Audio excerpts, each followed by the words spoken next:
there was another big transaction happening over the NFL this past week as well, because we saw Breece Hall go down with the ACL tear, and that means the Jets picked up James Robinson from the Jacksonville Jaguars. So that leaves Travis Etienne as a one-man show, and that moves James Robinson into a possible starting role for the New York Jets. What do you think the fantasy outlook of those two guys are?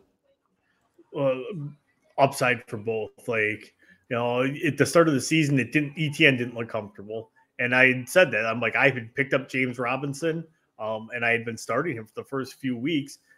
It seems like something started to click with Etienne, obviously. He's becoming a lot bigger part of that offense. He's looking a lot more explosive. He looks like he's learned the playbook now at this point. It looked like even a little bit, maybe it was sluggish because coming off that knee injury, maybe he was a little scared with the knee.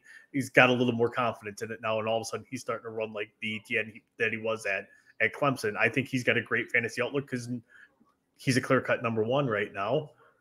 You got his backup now. I think will be Agnew. I think they're in Jacksonville. Yeah, that sounds right. Who is more of a receiving back, anyways.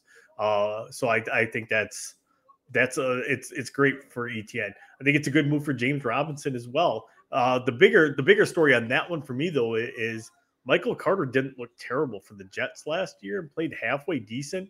This says more about Michael Carter's outlook with the Jets than James Robinson, because that just means they didn't have the confidence in Michael Carter to be a number one back.